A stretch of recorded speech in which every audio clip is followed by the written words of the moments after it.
for this meeting of the Clydesdale Area Committee held on the 22nd of March 2023. Do we have Councillor Alec Allison?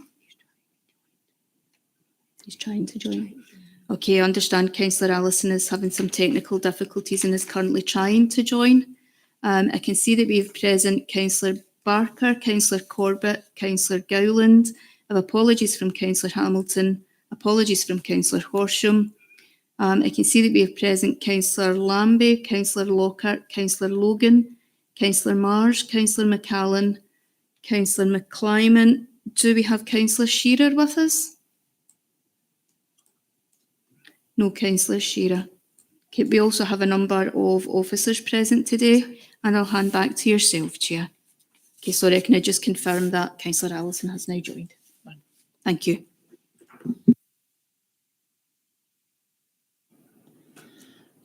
Thanks. Number one on the agenda is declarations of interest. I'll declare at the moment on page 13, 1A, I'm an advisor on the Lanark Community Development Trust. Does anybody else have any declarations of interest? Yep, thanks, Chair. I'd like to declare an interest in the Lesmahago Community Ferries, which is applicant B on page 13. Thank you.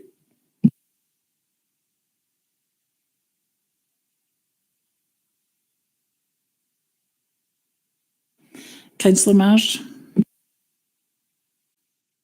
Chair, yes, I'd also like to declare an interest for item 5, 2.1E as an advisor to the board, and also 2.1H with a personal connection to club personnel. Thanks.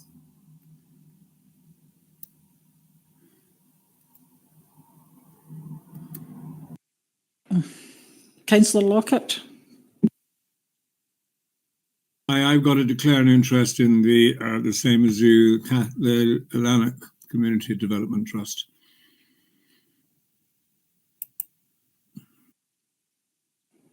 Thanks, Richard.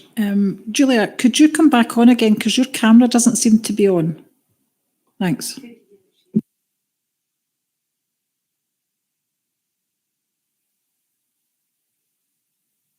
Better now? Yeah, as I can see myself.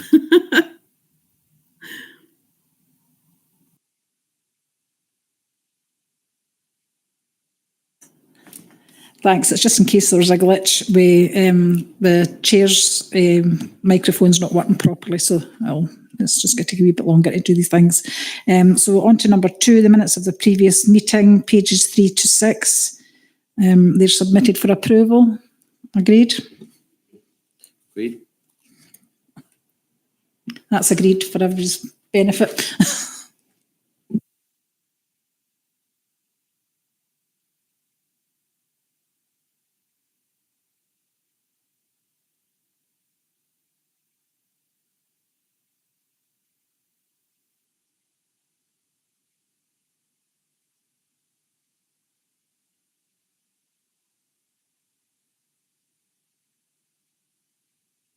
Connection. Oh, well, it looks as if it's back on. We had a connection issue there. Can people at home hear me? Could somebody come on and see whether they can or not? Yeah, we can hear you fine. Thanks.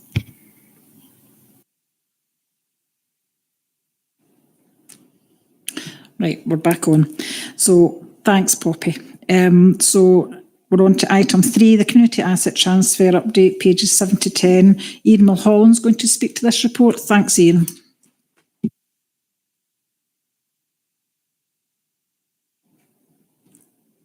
Thank you very much, and thanks for the opportunity to come here this afternoon and present to the committee.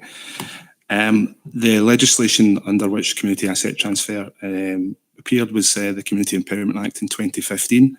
As an authority, we had a number of inquiries over that period to date, and in early 2022 it was recognised that there was a need to employ an officer on a 2-year post to deal with an increasing quantity of applications and inquiries, and accordingly I came into post then.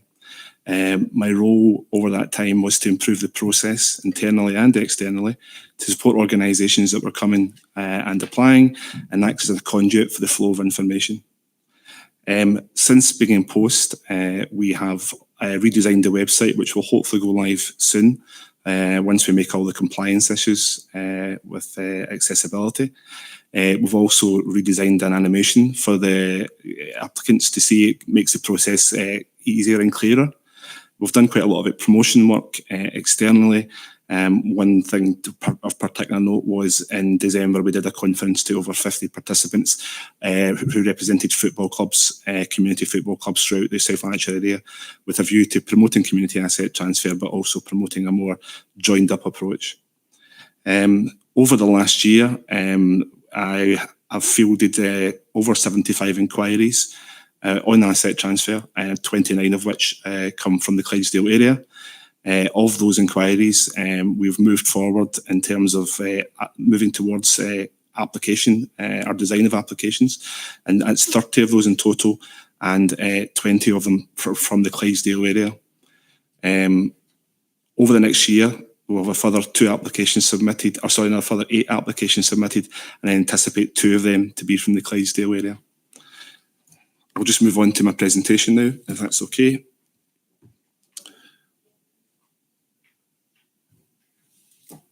As I previously intimated, the legislation began in 2015.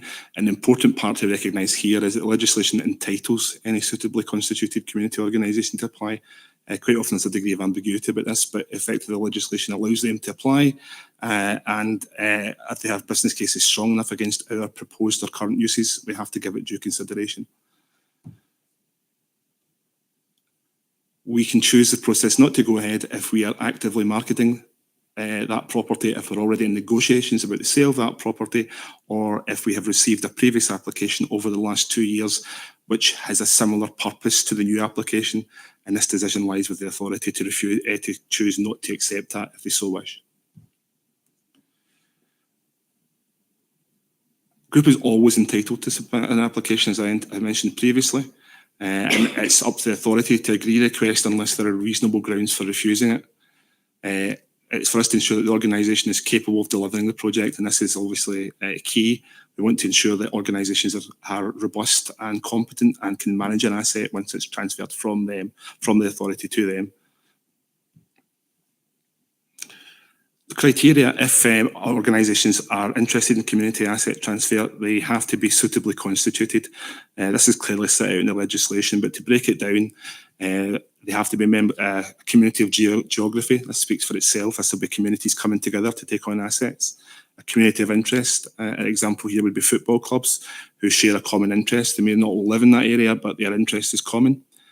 And these organisations must have open memberships. It's key that they are open to any individual or person who wishes to join them. Any organisation which has barriers is not suitable for asset transfer. Conditions for lease are easier than conditions for purchase. Both can be done under the asset transfer legislation. And if we go down the route of sale of land, the organisation's constitution has to provide an asset lock which prevents it from being sold commercially thereafter once it's transferred from the authority. So an organisation wants to look at the process of asset transfer.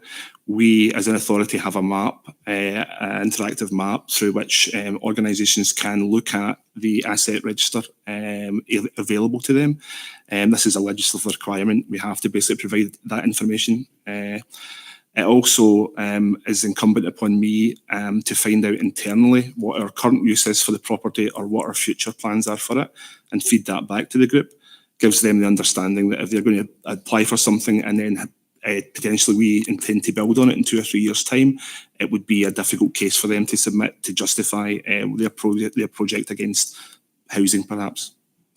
We also provide information on the structural condition of properties, issues with asbestos and other land rights. We give them previous running costs and the staff at venue.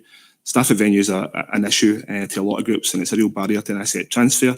Obviously, the issue of two-pay and staff conditions are important, and therefore, quite often, if organisations have to consider taking over staff, this can often be a deal breaker.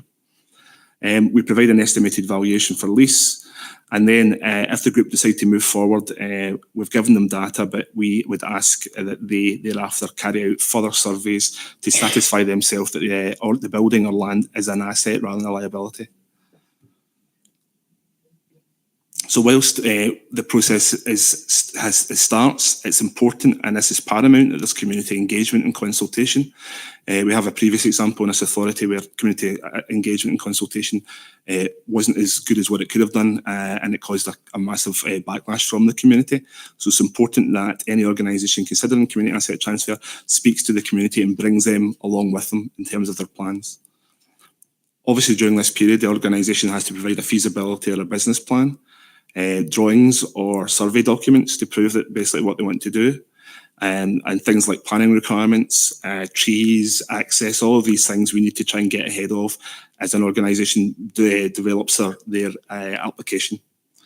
We also have to look at the viability, and as I said again, this is important, is the asset an asset and not a liability? So upon receipt of an application, once we receive an application and validate it, the process is locked. We are not allowed to sell, lease or otherwise dispose of that land whilst it's in the asset transfer process, and we are locked to dealing with that applicant. The legislative period for this to process is 6 months. So once validated, we have 6 months to move it through the entire process and agree a decision which is ratified by by councillors. If we do not complete within this period, the organisation can ask us for a review, or the Scottish Government appeal against our inability to make a decision within 6 months. So the 6 month process is actually quite compact. During that period, once we validate, we have to do external consultation via the planning portal. We have to give the community a right of reply. We have to score for best value, which we'll talk about in a minute. The application is then examined by senior personnel who make a decision to approve or decline, and then thereafter that decision is ratified by councillors at the Housing and Technical Committee, and that all has to happen within 6 months. Best value, and best value is important. What this basically means is if an organisation can show that they offer a benefit to the community that would improve if they were successful, then we give it a score, and this score indicates how much of a discount in terms of lease cost or purchase cost they can get. We have a process in place which is fairly robust and has been used a number of times to date. But this gives us an indication of best value, and best value is important. Is it going to help the community that it's coming to, and what difference will it make? If we decline an application or we make a change to the application and offer this, which they are not happy with, they have the right to carry out a review carried out by councillors not involved in the initial revision, or the right to appeal directly to the Scottish Government. And obviously my role is to scrutinise applications, identify council usage, and provide that baseline information and assist organisations with the process. To date, obviously, we have an increasing number of inquiries which are leading to application. As I alluded to earlier on, we've improved the website and streamlined the process. We have a better process in place. It's taking time to implement that, again, due to accessibility legislation, but we have to comply with that, obviously, so it's something that we're moving on as we speak. Finally, internal difficulties. One of the things that I think was always a problem, continues to be a problem, is the flow of information internally. Organisations expect me to be able to provide information turned around within 24 hours, and this isn't always the case. We continue to work at this, but it's no doubt that sometimes it can be harder than what it should be. We have instances where organisations have not been happy with the process that we've adopted, and frequently have had a number of freedom of information requests in an effort to try and pick away at what we have done and whether we've done it right or wrong. Death by 1,000 cuts. I think this is important as an authority for us to recognise. I'm very cognisant of the fact that I get a lot of applications, and potentially if all these applications were to be successful, a lot of our estate and assets are going to move to the community. This isn't necessarily a bad thing, but I think as an authority, we also have to look at what services we are offering and how this impacts upon them. And finally, lack of capacity in some communities. Now, I'm going to allude to this in my next slide. This is a key problem. We have lots of groups that want to do it, but the capabilities and capacity isn't always there. We're trying to basically make a more joined up approach towards support, but it doesn't always work. Organisations are quite often keen when they see a building and they think this will solve all their problems, but it isn't always the case. So this is where it's important to have robust financial planning. And the simple question I would ask in this instance is, how are you going to pay your electricity bills in 3 years' time? Because capital isn't always a problem, revenue is, and they have to know how they're going to generate that revenue. Finally, successional planning. Quite often organisations are usually 2 or 3 people at the core of it. They do all the work. What happens if they leave? So these are the issues that we try to basically work around, but they're current and constant issues in most applications. And that concludes my presentation. Thank you very much for your patience and your listening.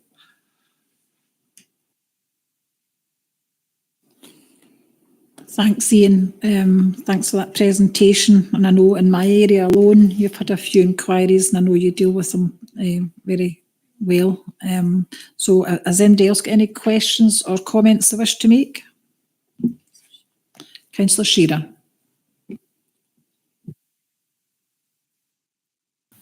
I would like to ask where the likes of, say, a football club comes forward and expresses an interest in an asset, what sort of scrutiny do we do that if that football club takes the asset over, that they're not going to exclude other football clubs in the area, and then we get into a situation where, you know, a club used to be able to hire it, now they can't because it's been handed over to another organisation and there's conflict. The other question I'd like to ask is, when leasing, what period of lease are we talking about? Are we talking about 5 years, 10 years, 20 years? And can that be reviewed if problems arise? Thank you, Chair.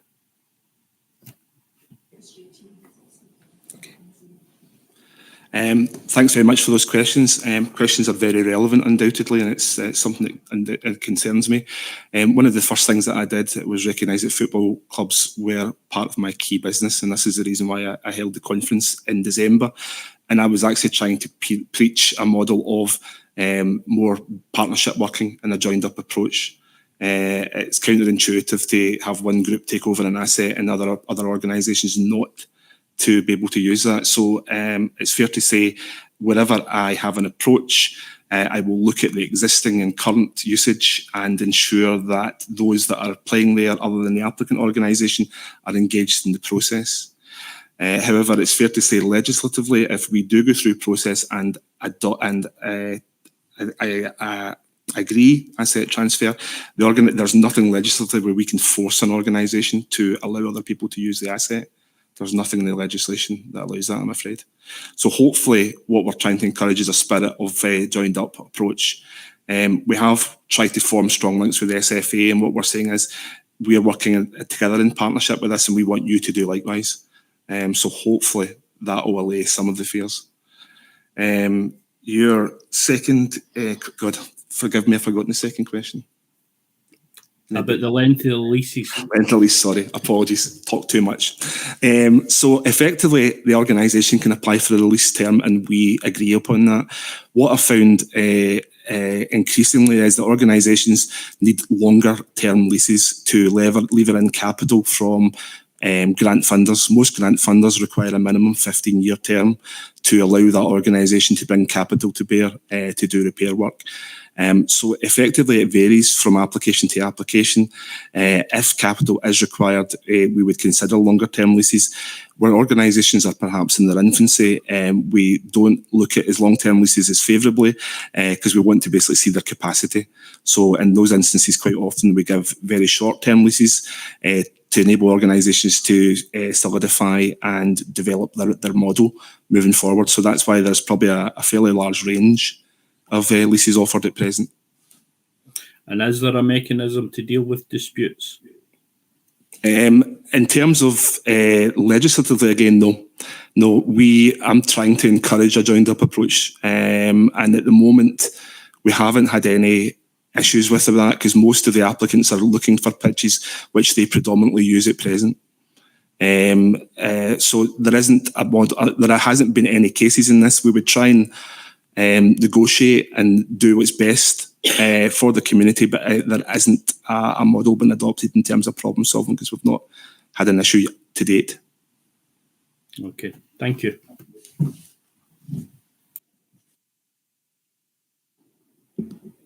Thanks for answering that, Ian.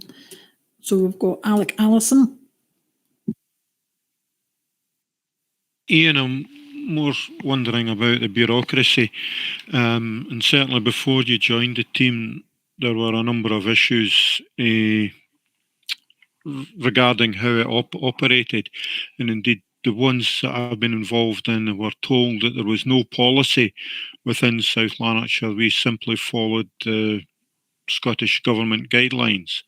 Is that still the position, and are we following them, for instance, in deciding when a note of interest is, what's the word you were, not accepted wasn't the word you used, but it started the clock ticking for the 6 months.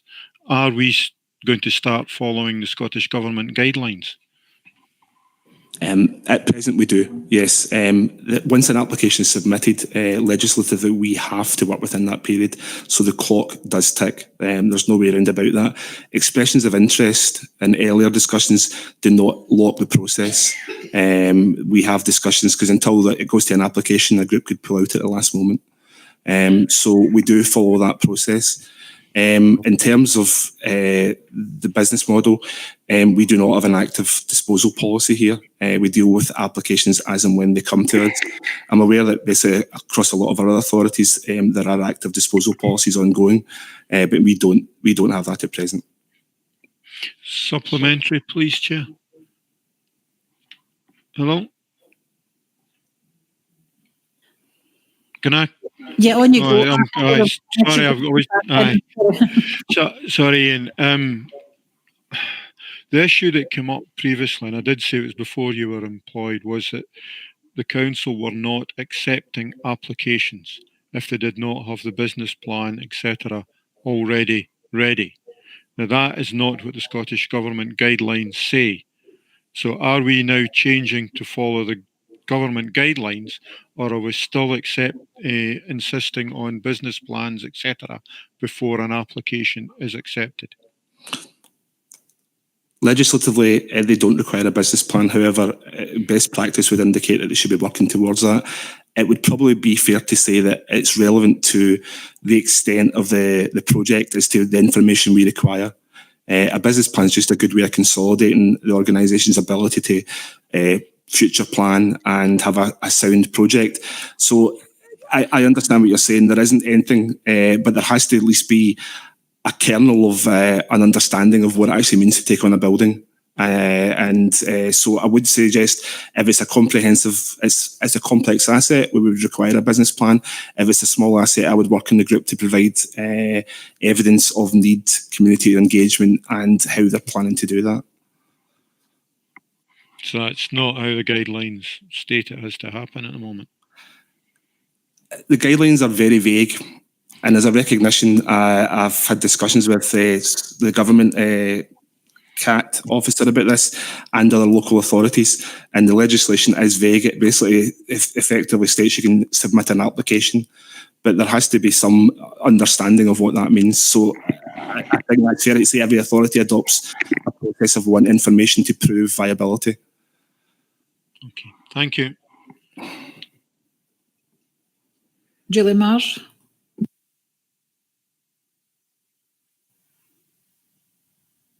Thank you, Ian. I've got a few questions. If I just kind of lay them out all at once, and hopefully one answer will lead into the next.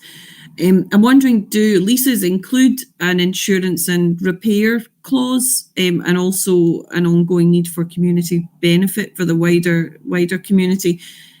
Also, is there recourse if the business plan or the community benefit is not followed by groups that take on an asset transfer?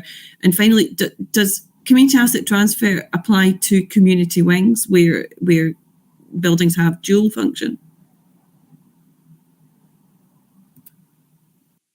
I'll do my best to give you answers. So when we transfer under lease, it becomes a full repair and maintaining lease for the organisation, and it's incumbent upon them to do all the work responsible for that. In terms of community benefit, it's key to applications and the process that community benefit is there, and it is it's adding to that as opposed to perhaps being a static thing. So we do look for that, and that's part of the scoring and application process. If the community benefit was to change, the recourse would probably be through the lease process. The leases obviously sets out terms of the operation, and if people, I would assume, are deviating from that, we would have course to speak to them about that. To date, in any of the assets we've had, we don't have any problems with them. I'm adopting a policy or a procedure of doing kind of visits after the event to make sure they're complying and just make sure that they're supported beyond that. And I can't read my own writing here. Lease, community wings. Community wings, effectively, legislatively, you can apply for any building or land owned by the authority. So in principle, they could do that. However, obviously, it would be a very problematic case.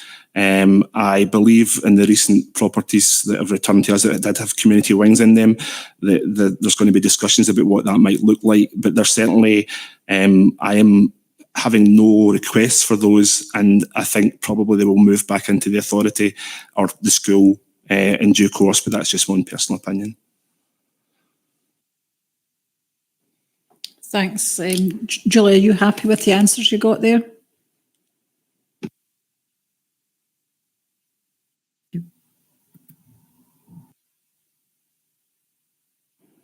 Thanks, Ian. Eileen Logan.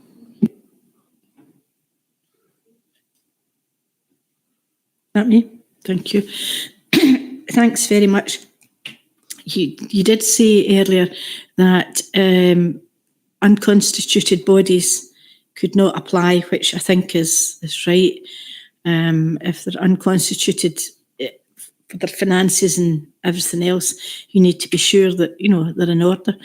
But could such an unconstituted body work through another body, if that makes sense, say like a development trust or something like that, where they themselves don't want to be absolutely constituted, but they would work through a parent body or something like that? And then if that is the case, how would you monitor, you know, or who would you monitor? Would you monitor the unconstituted body that wants to do X, or would you monitor the parent body that's facilitating for them?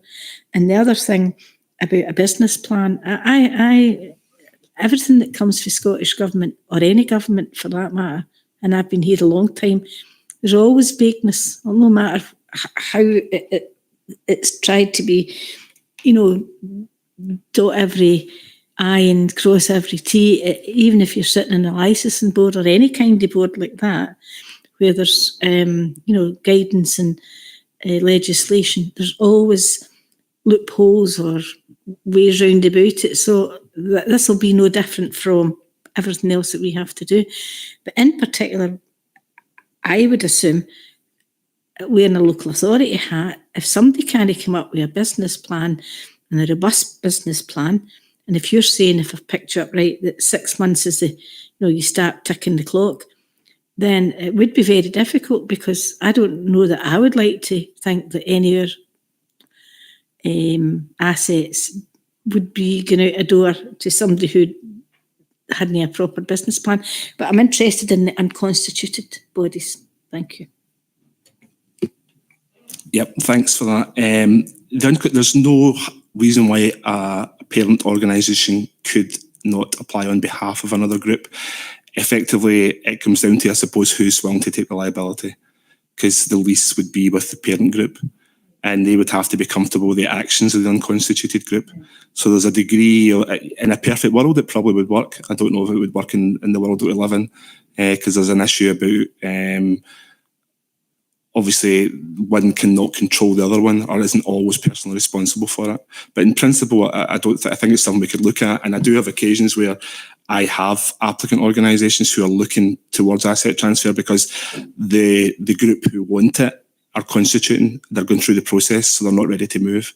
So as long as we're happy that it's all joined up and working together, yeah, in principle, it could and should happen. I take your point about legislation. The interesting thing about legislation is that we have quite a good relationship with the CAT officer from the Scot Gov, and I have been working towards forming a local authority working group for CAT Scotland-wide, and they are very receptive to us making comment on the legislation with a view to trying to improve it from our experiences on the ground. So hopefully something will come from that in due course. And again, I've lost your final point. I'm doing really well today. What was your final point again, Lyle? Business plan, sorry. It's very relevant, and make no bones about this. The community, I'm passionate about community and community support, and I believe firmly in that. But your point is very valid, Councillor. There has to be an element of capability and thought goes into the process. And obviously, the senior officers that sign off on that want to show the capability. So it's my job to make sure that we have that information. Maybe a business plan, a full business plan is too much, but we can work on something which at least gives enough data. Yeah.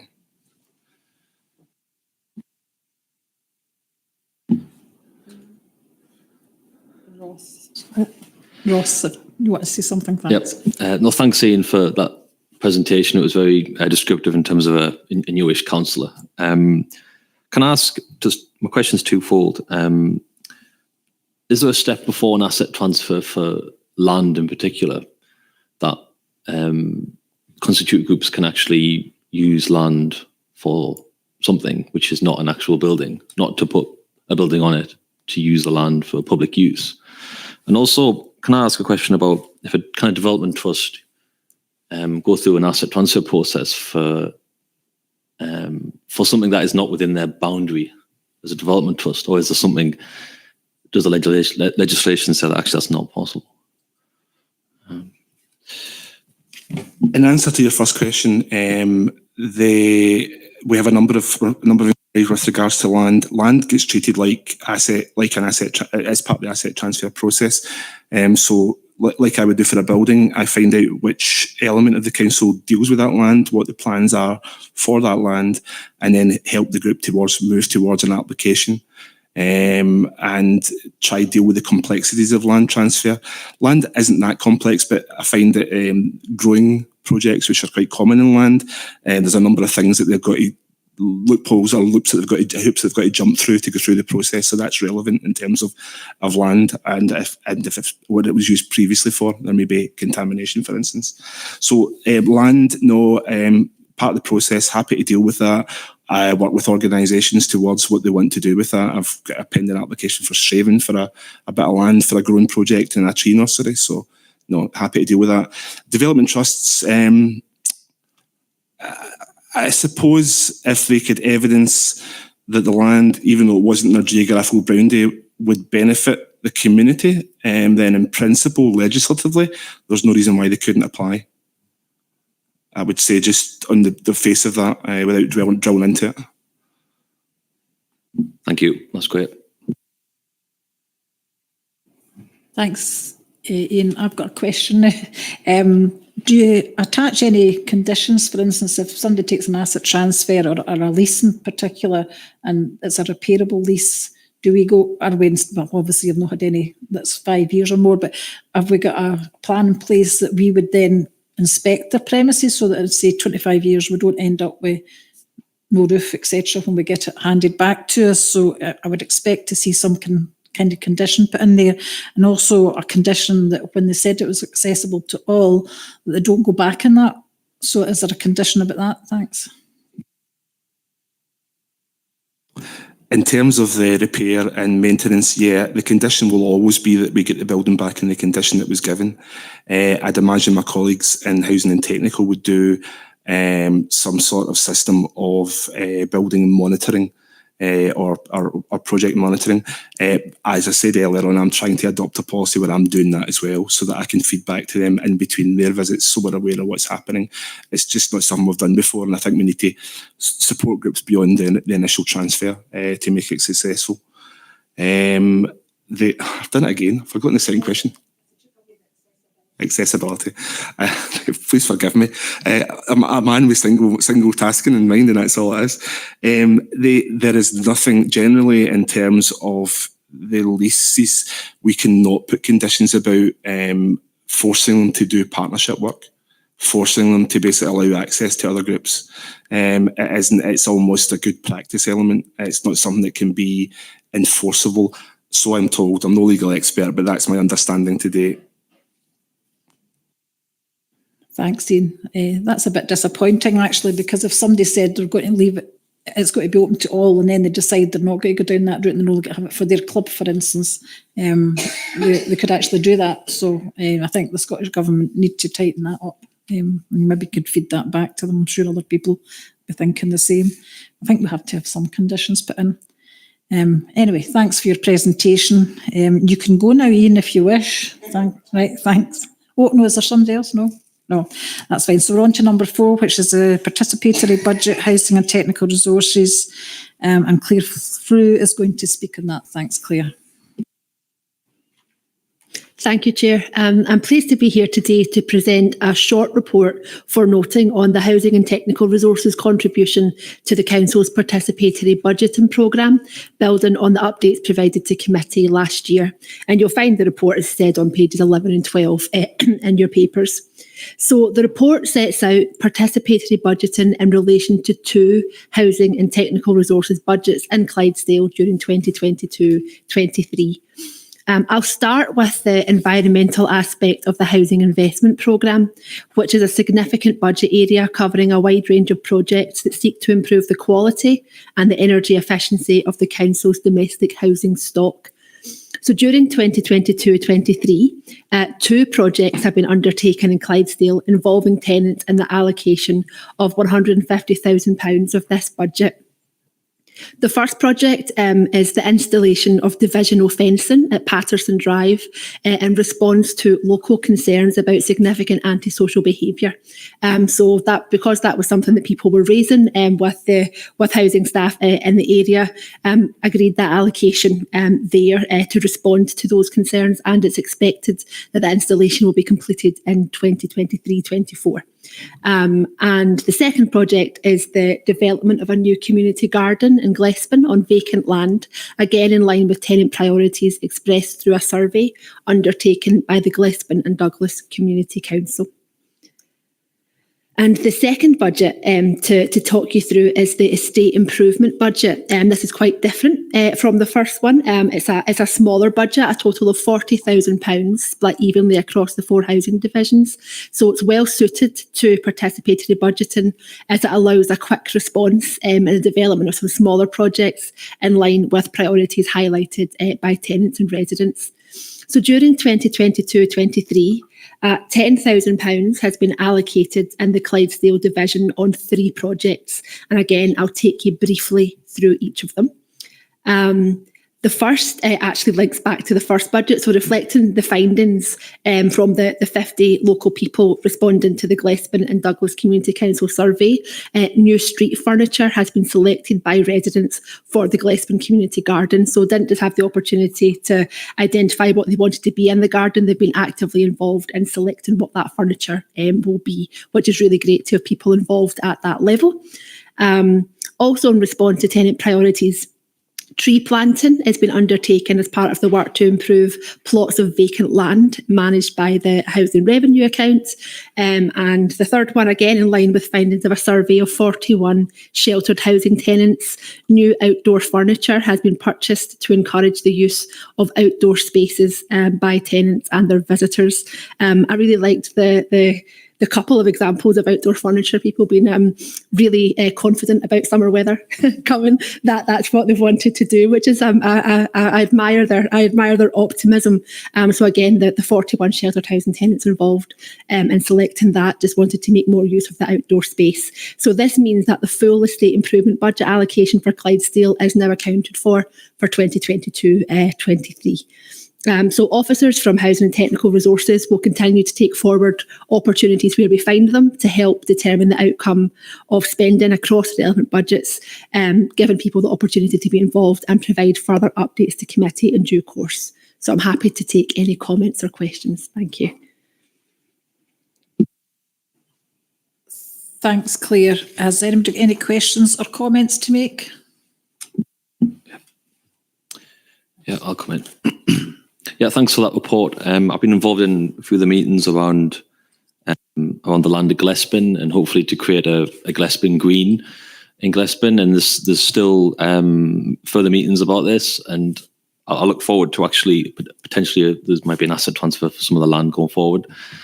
So I will say it's been very interesting to have the housing officers leading on some of these conversations, and then I think actually going forward we'll have a lot of different areas. Somewhere like Rigside could actually do with some of that specific housing officers getting involved with some of these issues, because we'll have historic issues with housing in Rigside and other areas as well. So yeah, I look forward to the meetings in the future about this issue.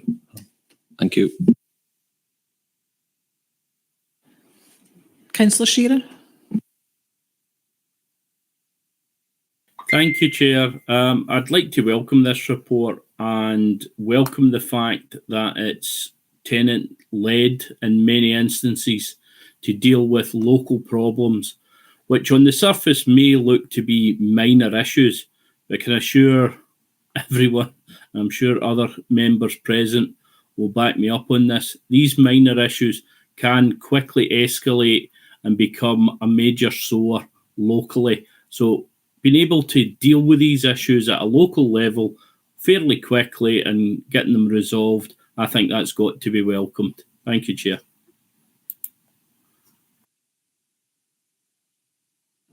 Councillor Logan.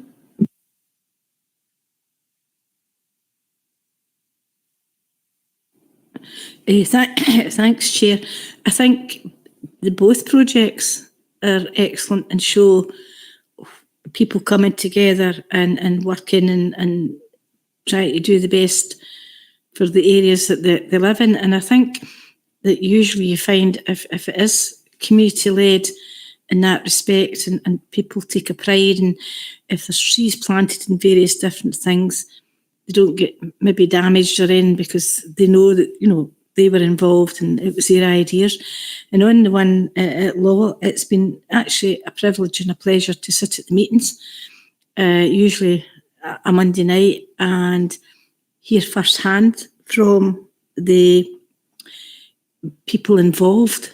Because if you don't live there or you don't know what's actually happening, you can imagine that you know, but unless you're listening to them, you don't. And I think the Clydesdale team, the manager and the deputy manager and the other staff, team leaders, whoever it is, who've all attended, I hope we take back our thanks to them, and presumably the same thing for Glespin, all the staff that's been involved in engaging with the communities.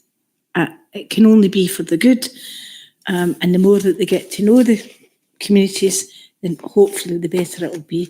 But I know, and from the meetings that I've attended, how engaged they've became with, never going to be, I don't mean best friends, but you know, you get to know people and you start to talk to them. So it's been well worthwhile. Thank you. Thanks, Councillor Logan. Well, Claire, if you could take our thanks back to your team and Clydesdale in particular, obviously, because that's what we're about, Clydesdale. That'd be helpful. Thanks. So that's you done your report. So if you wish to leave, you can now. Thank you. Okay, so we're going on to the community grant applications and the Warm Welcome Initiative, pages 13 to 18. Carol's going to speak on this, and I know there's been a few declarations of interest, so we'll see how Carol can deal with that. Thanks. Thank you, Chair. So this is our regular report on the community grant applications. So we are requesting approval for the allocation of community grants to 8 community groups in the Clydesdale area. It's also advising of the grants that have been awarded to community and voluntary groups and organisations in response to the Warm Welcome Initiative. And this time around, as this is our last meeting this financial year, we are requesting authorisation for the Executive Director of Finance and Corporate Resources, in consultation with the Chair, to approve any further community grant applications meeting the relevant criteria to the period up to the 31st of March from the 22-23 community grants budget. I think if I have written this down properly, so we have declarations of interest from Councillors McClymont, Mars and Lockhart in application A. So if I could ask those 3 members to leave, and if I can ask Councillor Gowland if you can take this item in the Chair's absence.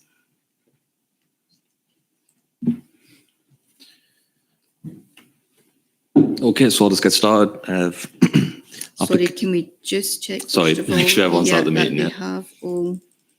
Yeah, I can confirm that all members that have declared an interest have now left the meeting. Okay, thank you, Carol. So we have applicant A, which is the Lanark Community Development Trust. And the total eligible grant applied for is 1,000. The recommendation is 800. Would anyone like to say, any councillors like to come in on that applicant? Or Carol can give us some further information in terms of the actual application itself.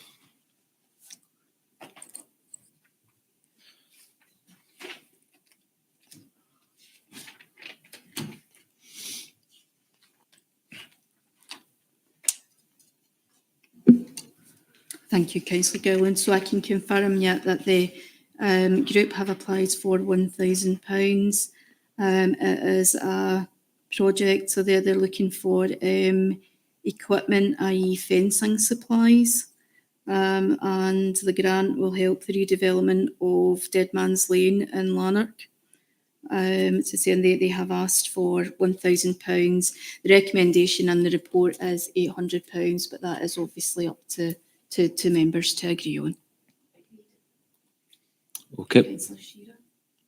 Councillor Shearer. You have no issues with this application. I have a question on the wider issue of the warm welcomes. I think I raised it at the last meeting that there should be greater planning if the warm welcomes are going to go ahead for next winter so that we are better prepared. I was hoping that there would be an update to that if it's at all possible. Thank you. From memory, I believe Geraldine, from conversations with Geraldine, the issue was that next winter we wouldn't be in necessarily the same situation we'll be in now, and wouldn't need actually to do the warm welcomes. But we can always go back to Geraldine. Geraldine can give us an updated answer in terms of the next steps going forward. But I believe that was where we were up to from last time. Yeah, Chair, if I can maybe just come in on that. I think my understanding is what was agreed by Executive Committee and Council was purely for this financial year. Yeah. So if the Warm Welcome Initiative was to, I was going to say continue, basically start up again for next financial year, for next winter, that would need to be agreed through the appropriate channels. Okay. Thanks for that information, Chair. And I take your point that we don't know what situation we're going to face in the autumn of 2023 going into the winter of 23-24. However, I would lay down a marker to say that we'll still have vulnerable people out there. we'll still have people who will be struggling to pay their bills, to feed themselves. And given that what the council did last time, which was excellent, and I am not criticising it in any way, but it was a wee bit rushed because we were desperately trying to fill a gap and help people out who found themselves in extreme difficulty. But it did seem a bit rushed. I was hopeful that we could take the time over the spring and the summer to, if we were going to do this again for next year or any future years, that we would be better prepared, and so that things would be in place, greater community participation would be involved, and it would run a lot smoother. That's the only marker I am putting down. Thank you, Chair. Okay. Thank you, Councillor Shearer.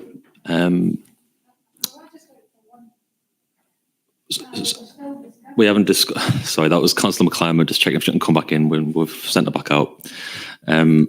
Okay. We have Councillor Allison. Because of the issue that Councillor Shearer brought up, are we going to be discussing the warm welcome later on? Because I have some issues with that. We are just an item A at the moment. I think make sure it's going to come up later on. What we'll do is, Councillor Allison, we'll go through these applicants in particular, because we have councillors outside of the meeting, and then we'll come back to a discussion after in terms of the warm welcome grants. Okay, actual in particular discussion about moving forward. Thank you. Okay, so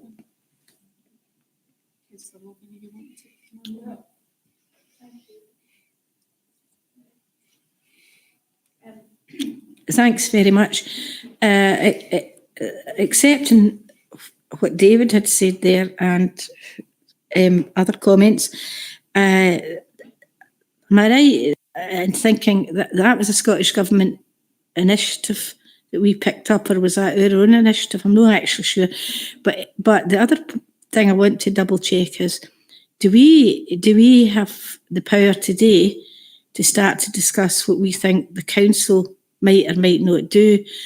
I don't think so. And would that not be coming through another committee of the council where you would put your views? Because I have views on what happened the last time, and I have views on should there be an audit of who went where, or, was it good, bad, or different screen?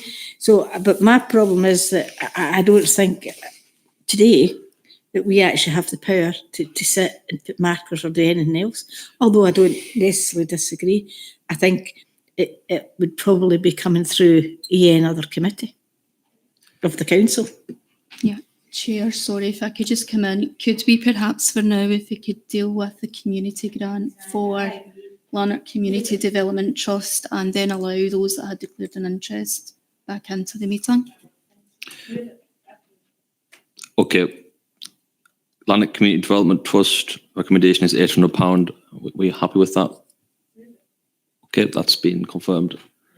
Thank you. And if you could let the councillors back into the room, that would be great. Okay, so what we're going to do now is, so we'll have Councillor McClymont and Councillor Lockhart back into the room. And if we can move on to application H, which is the other application that Councillor Mars had declared an interest, and that will then allow her to come back into the meeting for the other applications. So I'll hand back to yourself, Chair. So we're on application H for Lanark Tennis Club.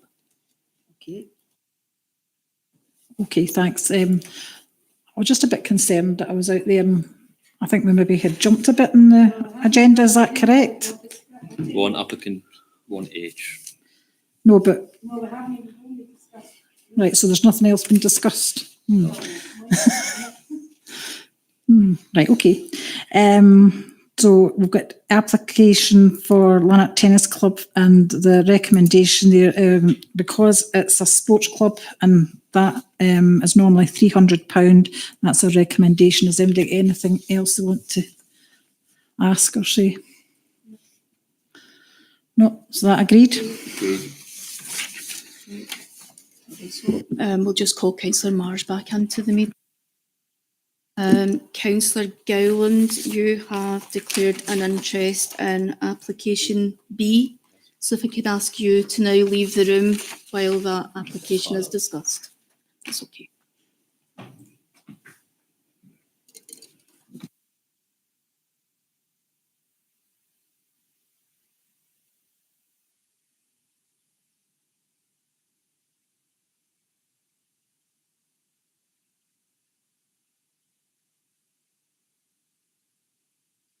Just to confirm, so Councillor Marsh has been invited back into the meeting, but she has not yet joined us.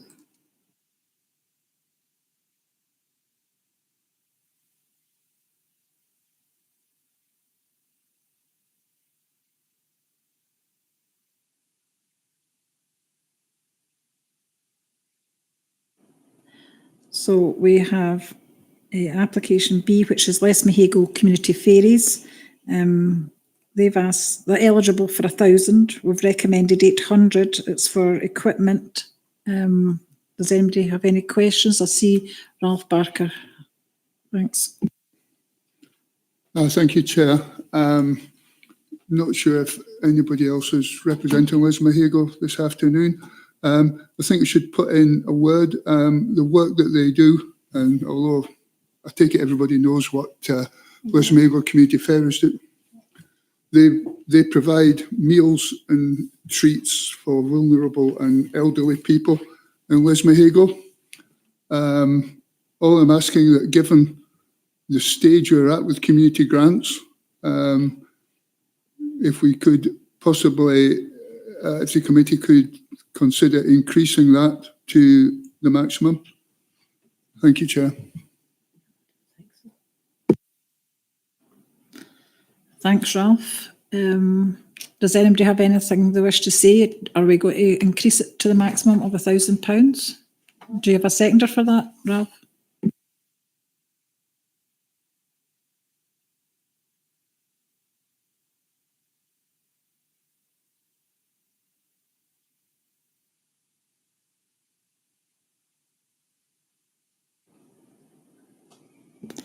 So is everybody in agreement with that? 800.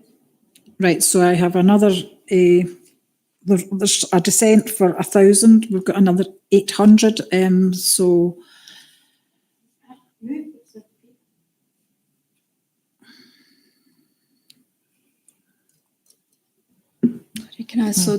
have Councillor Barker proposing that the organisation receives the maximum award of £1,000. Is there a seconder at all for Councillor Barker?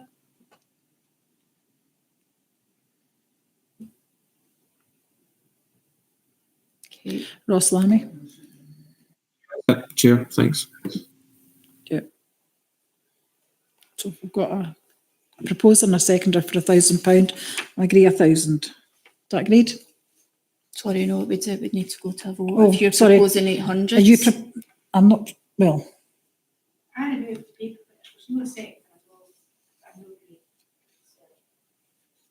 I think if all members of committee are in agreement for the £1,000, that is fine. Councillor Logan, if you wish to put forward the £800, is there a seconder at all for Councillor Logan, or does everyone else want to go with the 1,000?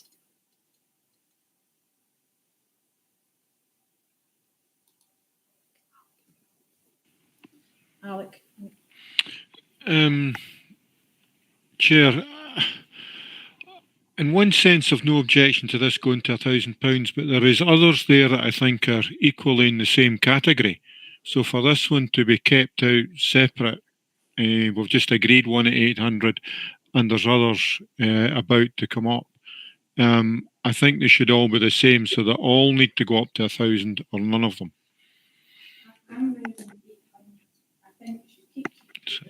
Sorry, I can't hear.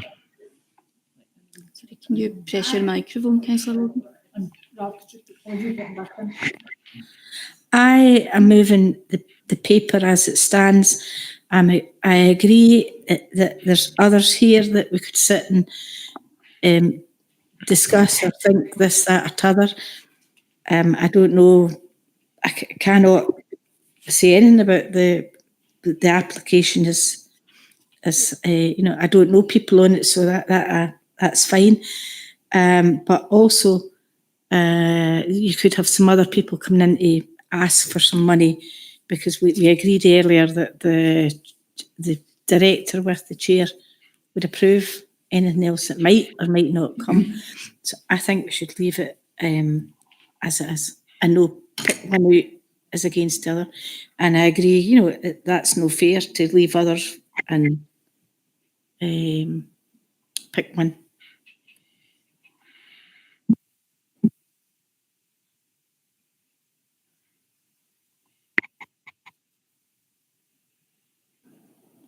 Can I just clarify with Councillor Allison, are you seconding the 800? Well, yeah, I'll second Eileen's proposal if there's no feeling that we need to increase them all. Okay, I've got Ralph Barker, thanks. Thank you for letting me back, Chair. As far as I understand, we go through this list of applications considering each one on its merits. And what happens is we may get a proposal, we may get a seconder, and if it has to, goes to a vote. But because we vary one application, you know, there's no rule then that we have to vary all the other applications the same. It's just, I mean, it's the same consideration, and given the state of the surplus, if you like, I'd be quite happy if each application had a supporter. I mean, as it is, I'm not supporting any other, but each application should be taken, well, I believe is taken on its own merits, and it's up to the committee to decide. But there's nothing about fairness or unfairness about it. Thank you.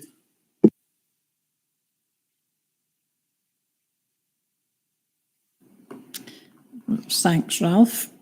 So we have a proposer for 1,000 with a seconder of Ross Lammy. So that's Ralph and Ross Lammy. And we have a proposer for 800, which is Councillor Logan, and her seconder is Alec Allison. So we'll need to go to a vote on it. Thank you, Chair. So just before we move to, sorry, I'm just looking at this here. The screen doesn't look the way that it normally does.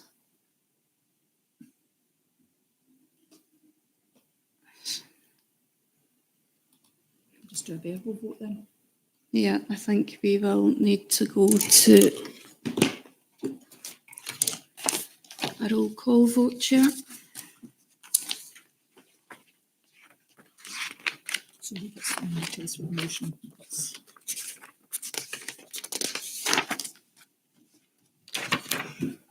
Okay, thank you, Chair. So we have the motion from Councillor Barker, seconded by Councillor Lambie, that the organisation should receive £1,000. Sorry, we delayed reaction here. This has just popped up on screen now. Yes, sorry, that's correct. Okay, now I don't know how you want to do this. The voting screen has actually now popped up on my laptop, not on the chair's PC. Do we want to go? I'll try it as the normal electronic vote as you would normally do in the council chamber. You've started the vote. Started the vote, so you go to your activation. There, you activate it and then you start vote. So we did it downstairs. I think you just need to do that and then Lynn will stop it for you. Okay. Okay. Okay. Differences between here and the council chamber. Okay, so if we go with the vote then, okay, so the motion would be the £800 as detailed in the report. So that is moved by Councillor Logan, seconded by Councillor Allison, by Yeah. By way of amendment, Councillor Barker has proposed that the organisation receive the maximum £1,000, and that is seconded by Councillor Lambie. So your motion is £800 and the amendment is £1,000. So if I could ask you to input your choice now.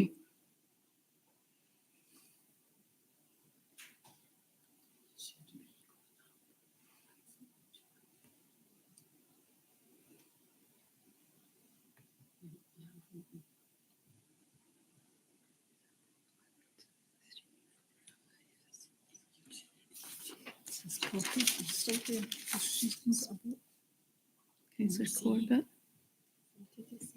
She's still on.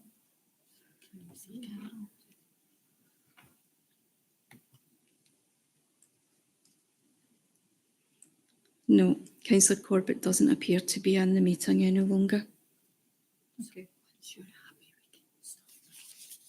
Okay, so I can confirm that, let me see, so we should have 11.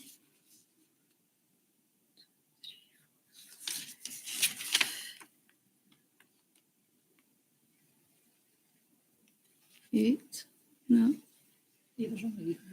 No, we only have 8 people voting, so can I? Alec Allison hasn't voted. No. So could you maybe ask if Alex voted? Councillor Allison, can I ask you now to cast your vote?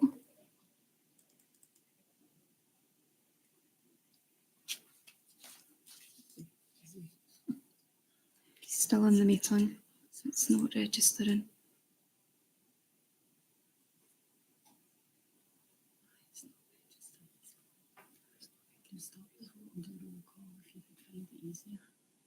Okay, no, Councillor Allison has now voted. Yeah, Councillor Allison, Councillor Barker. Councillor Corbett's not with us. Councillor Lambie has. Councillor Lockett has. Councillor Logan. Yeah. Councillor Mars. Councillor McCallan. Councillor McCallan has. Councillor McClyman has. Councillor Shearer. Yes. Okay, that's fine. So everyone has now registered a vote. So if we can now close the vote.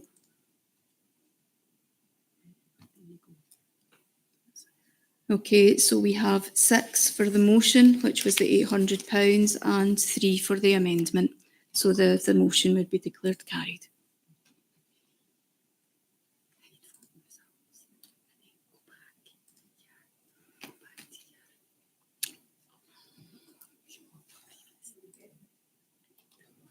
Okay, so the motion has been carried, so it's £800, so we'll get Ross back in. No. Sorry about that, we had technical issues there.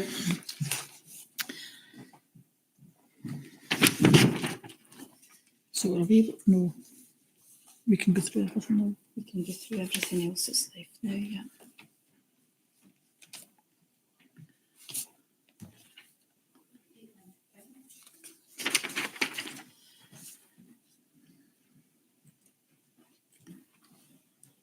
Okay, that's Ross back at the meeting now as well. So we'll continue with, I don't think I want to go through each one individually unless MD is otherwise minded. So I'd move C, D, E, F and G as the paper. Has MD got anything else they want to add to that? Have we got a seconder? Approved. Thank you.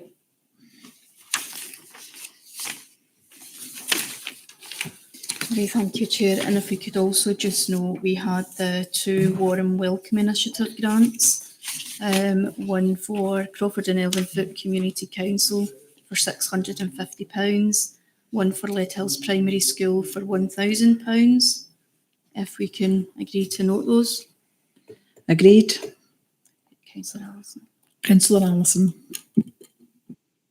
I have raised the payment of Crawford and Elvenfoot Communities application, which came in January, and as far as I'm aware, still hadn't been paid by the weekend.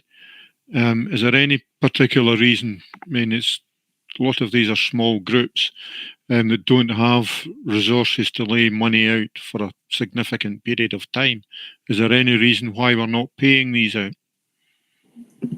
Chair, I don't actually have any involvement in the warm welcome grants myself, but what I will do is take that feedback back to the head of service, because I understand that she is involved in that process. Just as a follow-up then, Chair, could the applicant be informed as to when they can expect payment? Could you ask that to be done as well? Yeah, I'll feed that back. Thank you. Thank you. Okay, so that's noted. Authorisation. With the authorisation for the Executive Director, in consultation with myself, will deal with any grants that come up between now and the 31st of March that comply with the normal. Is that agreed? Right, agreed. Thank you. On to any urgent business, and we have none, so I'd like to thank you all for attending today. See you at some point. Thank you. Bye.